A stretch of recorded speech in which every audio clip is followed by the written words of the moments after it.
Сәлеметсіздер ме?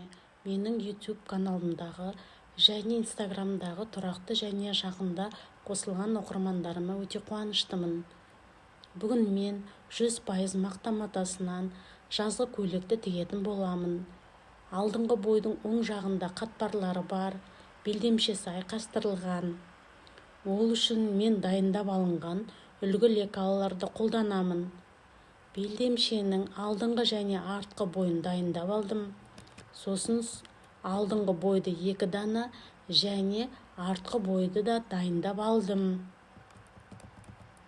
Барлық үлгілерді моделировать еттім.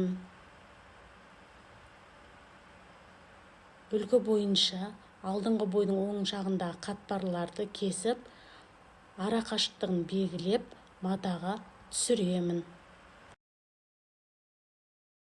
Алдымен өлшеулер үшін, үлгілерді салу немесе реттеу үшін бізге сантиметрлі таспа, дөңес сызғыштар, қайшы, түйреуіштер, бор қажет болады. Әрі қарай алдыңғы бойдың оң жағындағы қатпарларды үлгіде кесіп аламын. Қағаз үлгісінде қатпарларды қай жерде орналасатынын белгілейміз. Бір қатпарға қажетті матаның мөлшерін есептегенде, бүктеме еніне тең матаның енін қажет ететінін есте сақтаңыз. Бейне жазбада көрсеткенде кесіп аламыз. Бойлық сызық бағытын мата жиегінде тексеріп шығамыз. Үлгінің жан жағына тігіске 1 см қосымша қалдырамыз. Инелермен түйреп, осылай көрсеткенде кесіп шығамыз. Қатпарларға қажетті матаның мөлшерін насечка немесе кертпелермен белгілеп кесіп отырамыз.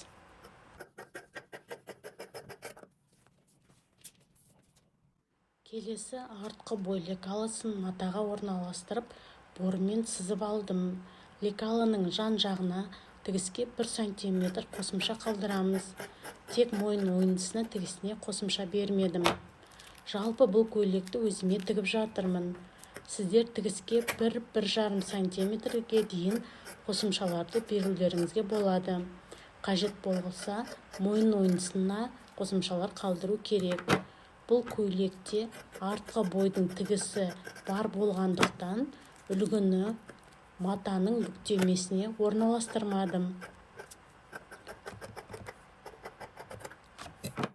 Матаға кесу кезінде сіз барлық қажетті қосымшаларды ұмытпаңыз. Материалдың қасиеттерін дұрыс бағалап және пішу кезінде оларды ескеру қажет. Әрі қарай алдыңғы бойдың сол жағы лекаласын матаға орналастырып алдым. Бұл жазғы көйлектің ерекшелігі, сол жағында қатпарлар болмайды. Өзіме солай ұнайды.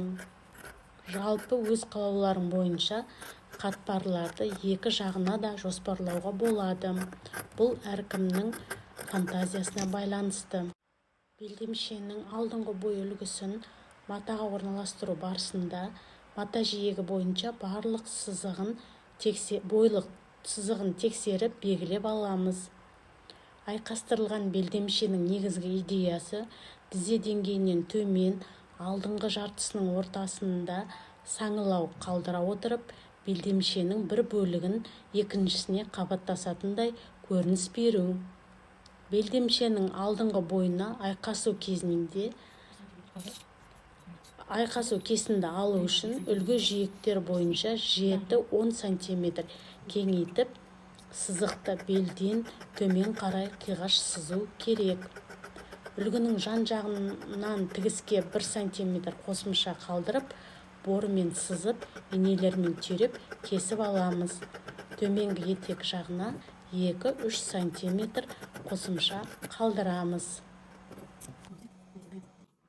Әрі қарай белдемшенің артқы бойын матаға орналастырамыз.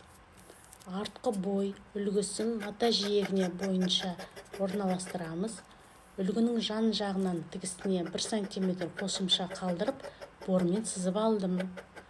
төменгі етек жағына 2-3 см қосымша қалдырамыз. Барлық пішіп алған мата бөлшектерінің түгелдігін, матаның қиылуын тексеріп, пішім бөлшектерін жинақтаймыз.